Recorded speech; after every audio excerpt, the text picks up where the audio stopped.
Ukrainian officials say at least 3 people have died in Russia's latest missile attacks across the country. A special Kosovo court in The Hague handed down its long-awaited first war crimes verdict in the trial of a former rebel commander accused of murder and torture.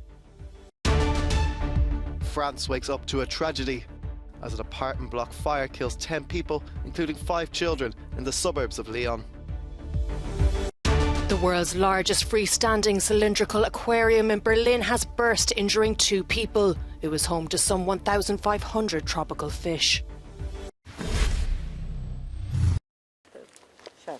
Russia has once again targeted Ukraine in intensive missile attacks across the country, killing at least 3 people. Officials said at least 60 missiles were fired. Explosions were heard in 4 cities, including the capital Kyiv, where a machine gun crew said they had succeeded in shooting down one of the missiles. It's almost impossible to hit a missile with a machine gun, but it was done. It so happened that they reacted well. They know how to shoot. As the siren sounded, thousands of people sought shelter in metro stations and basements. Electricity and water services were interrupted in Kyiv and Kharkiv, the second largest city. Critical infrastructure has been regularly targeted in repeated waves of attacks by Russia. Ukraine's national energy company has declared an emergency situation after more than half of power consumers across the country have been affected. Ukrainian air defense shot down 60 out of 76 missiles fired by Russia at Ukraine on Friday morning, according to the commander-in-chief of the Ukrainian armed forces. The attacks have been reported in Odessa, Kharkiv, Kryvyi Rih, Zaporizhia and Kyiv. Out of 40 missiles that Russia fired at Ukrainian capital, 37 were shot down by air defense. The Institute for the Study of War says Russian President Vladimir Putin's objectives in Ukraine have not changed, and he is using 2 simultaneous military efforts to pursue his ultimate objective of regaining control of Ukraine and securing major territorial concessions. The first is Russia's current offensive pushes in Donetsk region, particularly around Bakhmut and in the Avdiivka-Donetsk city area.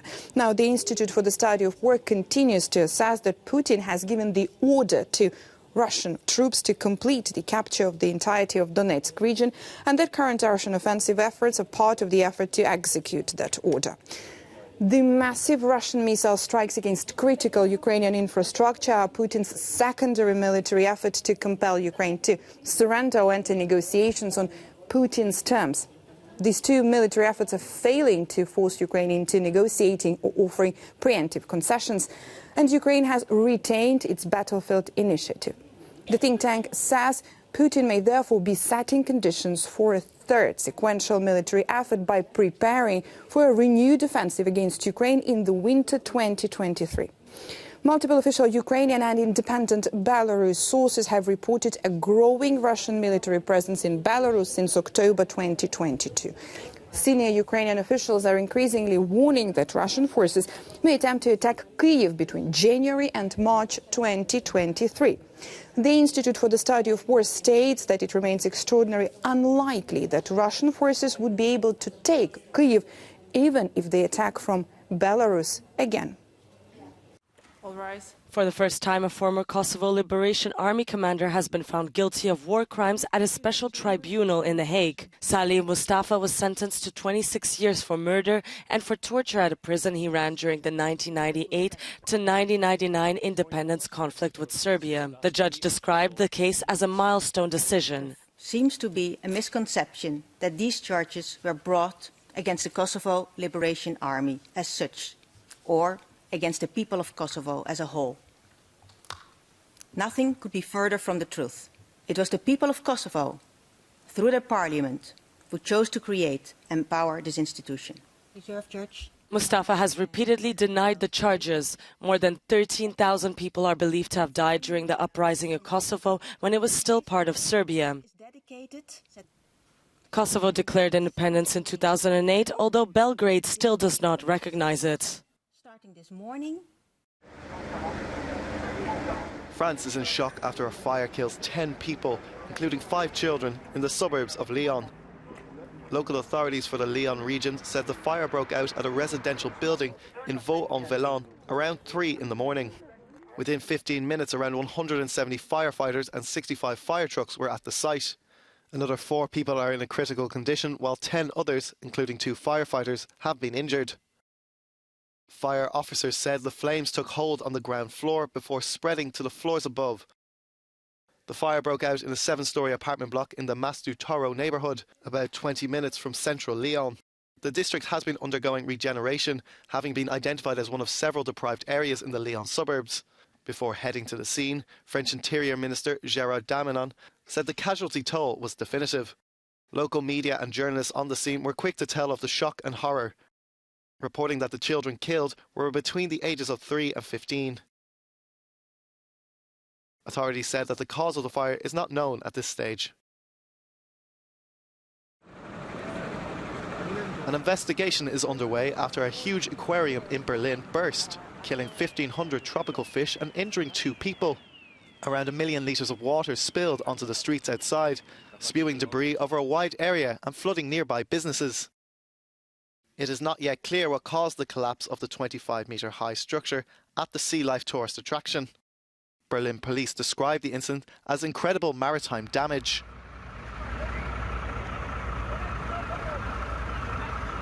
Those injured were only slightly hurt, but guests at a hotel damaged by the flood had to be moved to other accommodation.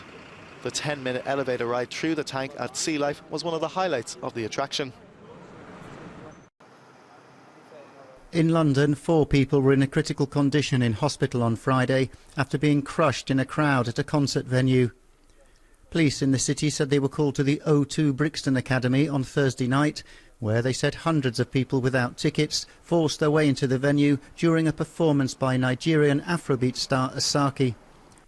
Officers said 8 people were taken to hospital and 2 others were treated at the scene. The promoter of the event halted the performance after learning what was happening, explaining to the audience that a crowd of people had breached the doors. As well as police officers, ambulances and firefighters attended the scene. A senior police commander said an investigation has been launched and that it will be as thorough and forensic as necessary to establish exactly what happened. The Brixton Academy in South London is one of the city's most famous music venues, with a capacity of just under 5,000. Former President Donald Trump has launched a collection of digital stickers to raise funds. The Trump digital trading card shows the former president in a number of disguises, dressed as a superhero, cowboy and astronaut, among others. Hello, everyone. This is Donald Trump. It's to win amazing prizes like dinner. I'm also doing Zoom calls. Writing on Truth Social, the social network where he appeared after his Twitter veto, Trump said the limited edition of stickers feature art of his life and career. He's encouraging people to buy them as a Christmas gift. Sex workers in Berlin are trying to free their profession from stigma with the help of a new app. The audio guide is called We Have Always Been Everywhere. Users discover the history of the trade in the German capital thanks to the free Berlin History app as they're guided on a walking tour through the city.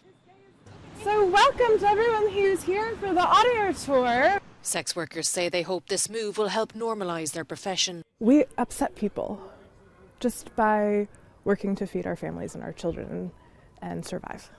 And part of this tour and this history project, and hopefully future phases of this history project, will be to change the narrative. We're your neighbours, we exist here, we've been here for generations, and we belong here and we deserve to work here safely. Germany legalised sex work in 2002, and some 24,000 people are registered as working in the industry across the country. But many activists say mandatory registration has pushed the trade further underground. Most of Germany's estimated 400,000 sex workers are operating illegally. Human rights groups say many of them are migrant women and victims of human trafficking and organised crime. Reason that decriminalisation is so clearly the answer, because then you don't have to worry about being illegal even in a place where there is legalized sex work. And like she said, that doesn't mean, no workplace safety. That doesn't mean, legalizing, trafficking. It means allowing people to have autonomy to make choices about what they're going to do with their bodies.